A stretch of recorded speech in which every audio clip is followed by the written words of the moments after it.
One of them, of course, is Reliance Power. It's got a $5 billion line of credit from the Exim Bank of the U.S. The second one is Power Grid, which is coming through with an FPO in the 85 to 90 price band. That's the follow-on offer price. Just based on the technicals of these two charts, what's the outlook? Reliance Power has been pretty much sideways, so I would wait for a move above 180 before I would initiate any fresh longs. Whereas Power Grid is clearly in an uptrend right now, and we could initiate longs at this level as well for a target of 15 to 20% higher than current levels. Right. Harihar, Coal India, any thoughts on where the stock could head from here? And this is something that, because the market has been quite discerning in terms of what has moved up and what has not, would the underperformers start to participate? And you got lots of those underperformers, so it's not as if something has moved up 50%, the other has moved 40%. You got a situation where something has moved up 50%, and you got index stocks which are actually like, take stocks like NTPC, Steel Authority of India, Suzlon Energy, a whole, at least 5 or 6 more names which have not done anything at all. All the way, say, from the May lows, 47, 86 odd levels, these stocks have really done nothing. Would you believe those stocks start to participate now, would start to play catch up, or the winners continue to run? It's quite possible that the underperformers start performing, because obviously a sectoral rotation keeps happening. So the Reliance pack is one place where we do have our eyes very closely set on.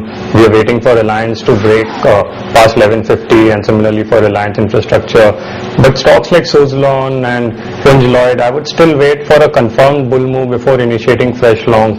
I would rather put my money on counters and sectors which are clearly in an uptrend. Banking and auto don't fail to reward. Every dip should be bought into. You've got stocks like a Tata Motors, a Bajaj Auto.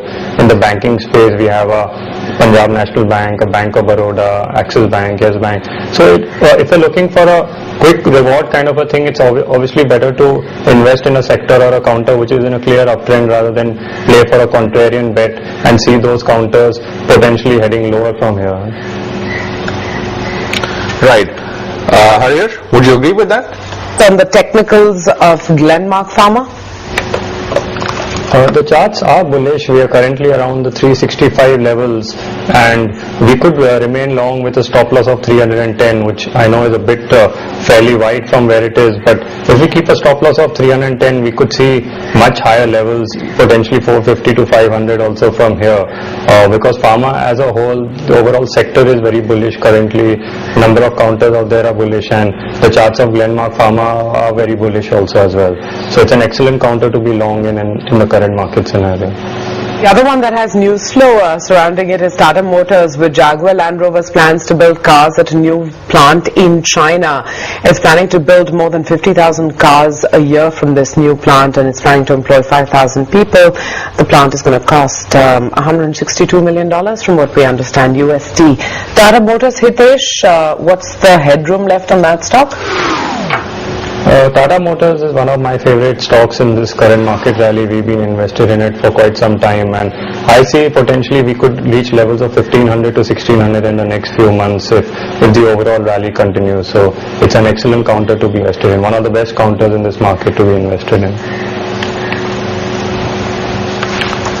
All right, just about 60 seconds to go for market opening. Already had a chance to cover? In the pharma sector, I'm pretty bullish on Kadila Healthcare. We could remain invested with a stop loss of 670 and a target of 820. I'm very bullish on Alstom projects as well. We could initiate fresh longs with a stop loss of 750 and a target of 900. And finally, we have Rural Electrification Corporation, where we can remain invested with a stop loss of 330 and a target of 440. Okay, gentlemen, as always, great to have you here on Profit. Thanks very much for joining us. Let's see where today's trading session takes us. New highs or not? We'll get to know in a few minutes from now.